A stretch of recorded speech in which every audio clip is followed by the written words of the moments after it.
မနက်စာကိုအခုလိုမျိုးရှမ်းခေါက်ဆွဲတွေဝတ်သက်ချင်းတွေခေါ်ပုတ်ကြော်ကောင်းညမောင်းအပြင်အပေါင်းထဲမှာဆိုရင်လေမုံညင်းမောင်းတွေမှုတ်ပေါင်းတွေအစုံရတယ်ရှမ်းရွာအစားအစာတွေကိုတနေရာထဲမှာပဲစုံစုံလင်လင်ရရှိနိုင်မယ်ဆိုင်လင်းတစ်စိမ်ကြောင်ကိုခရစ်စတန်ဒီနေ့ပြန်ပြီးတော့ရှမ်းဝဲလုပ်ပေးချင်ပါတယ်ဒီဆိုင်လေးရဲ့လိပ်စာလေးရဆိုရင်တော့မန္တလေးဘက်ကနေတက်လာမယ်ဆိုရင်အခုရေပန်းစားနေတဲ့ LED မီးပုံကြီးရှိရာမီးပွားရောက်ပြီဆိုရင်တဲ့ကိုမောင်းလာရမှာပဲဖြစ်ပါတယ်ပြီးတော့ပြီဆိုရင်တော့အခုမြည်တွေးနေရတယ်သူကစိုက်မတက်လို့ပေါ့နော်ဟိုတယ်စမိုင်းမဟုတ်ပါဘူးအဲ့လမ်းတိုင်းလေးကိုပဲတဲ့ကြီးပဲထပ်ပြီးတော့လာခဲ့ပါပြီးရင်ပိုင်းကဖေးကိုရောက်လိုက်မယ်ပြီးရင်လမ်းရဲ့ဘက်ဘက်အချမ်းမှာဆိုရင်လည်းရီမတ်တွေကိုလည်းကြော်လာမယ်အဲ့လမ်းတိုင်းပဲပေါ့နော်တဲ့ကြီးပဲမောင်းလာရမှာပဲဖြစ်ပါတယ်မောင်းပြီးတော့တဲ့အခါမှာဆိုရင်တော့အခုဒီလမ်းစုံသားလေးမှာဆိုရင်ဒီညောင်မင်းအကြီးတွေ့လိုက်မယ်ပေါ့နော်အေရှိယာဒီရောင်နီဦးဆိုတဲ့ဆိုင်းပုတ်လန်ဒီမှာဆိုရင် Smile မျိုးဟိုတယ်ရှိမယ် Cherry လန်ရှိမယ်အဲ့လန်ချားလေးကိုဝင်လာပါပြီးတော့ဆန်နန်းထက်ဆိုင်းပုတ်ကိုတွေ့ပြီဆိုရင်လန်လေးကိုချိုးလိုက်ပြီဆိုရင်တော့အခုပြပေးနေတဲ့ Nancy ရှမ်းရွာစလောက်ဆိုင်လေးကိုရောက်ပါလိမ့်မယ်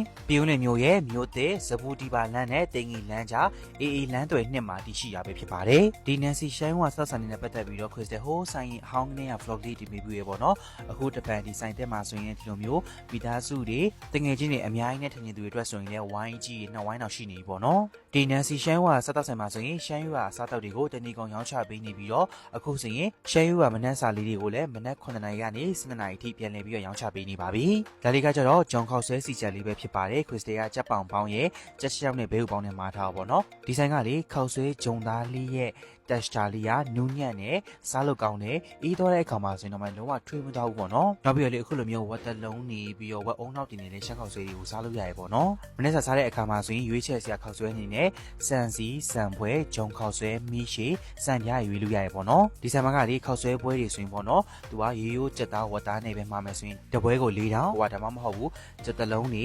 ကြက်ချောင်းနဲ့ဘဲဥပေါင်းအပြင်ကြက်ပေါင်းတွေနဲ့မှာမယ်ဆိုရင်တပွဲကို9000ကျပ်တဲ့မှာပဲဖြစ်ပါတယ်ပြီးတော့အခုလိုမျိုးဒီဝက်စတူးခေါက်ဆွဲအပြင်ဝက်တလုံးနေပြီးတော့ဝက်3နှစ်တိုင်းနဲ့စားမယ်ဆိုရင်လေသူကတပွဲကို8000ပေါ့နော်ဒီဆိုင်ကလေဝက်စတူးခေါက်ဆွဲဆိုရင်ပေါ့နော်ဝက်စတူးဆိုရင်လေနူးအင်းတွေကိုပေါင်းထားဆိုလေရဲတာလေးတော်လေးကိုစားလို့ကောင်းတာပါနောက်ပြီးတော့လေအခုလိုမျိုးထူးထူးဆန်းဆန်းထောပတ်တီကြော်လေးရသေးရေပေါ့နော်သူကကြော်လေမီယောနစ်လေးနဲ့တွဲပြီးတော့စားမယ်ဆိုပြီးပို့ပြီးတော့လိုက်ဖက်တယ်သူကတပွဲကို1000ပါဒါကတော့ခေါ်ပုတ်ကြော်လေးပါခရစ်စတန်ကလေဒီဆိုင်ကခေါ်ပုတ်ဆိုတော်လေးကိုကြိုက်တာပေါ့နော်သူကတကြားနဲ့စားလို့ရတယ်စီတုံးနဲ့စားလို့ရတယ်ခရစ်စတက်လိုမျိုးပေါ့နော်မနက်စာကိုအပေါင်းပူလေးစားခြင်းသူတွေအတွက်ဆိုရင်လည်းအခုလိုမျိုးမုံညွန်းမောင်းနေဂျွေးမြက်ပေါင်းနေအစုံရရပေါ့နော်ဒီဆိုင်ကအပေါင်းရတာလေးဆိုရင်လေစီချက်မှုမွေးလေးနဲ့အရန်ကိုစားလို့ကောင်းတာပါရှမ်းကောင်ဆွဲရေးစားတဲ့အခါမှာဆိုရင်ဝတ်သက်ရှင်လေးနဲ့မှတွဲစားရတဲ့သူတွေအတွက်ဆိုရင်လည်းအခုလိုမျိုးဝတ်သက်ရှင်တစ်ပွဲလုံးကိုမှ1000ပဲပေးရတယ်သူဆိုင်ကဝတ်သက်ရှင်ဆိုရင်လည်းတော်တော်လေးစားလို့ကောင်းတယ်ဒါကတော့နောက်ဆုံးထွက်ရှိထားတဲ့ Nancy ရဲ့ signature ကြက်ကြော်ပေါ့နော်သူက Dangin sauce လေးနဲ့တွဲပြီးတော့ပြီးထားတယ်ကြက်ဆိုရင်လည်းဗမာကြက်တစ်ကောင်လုံးအသုံးပြုပြီးထားပါတော့တစ်ပွဲကို29000ပါ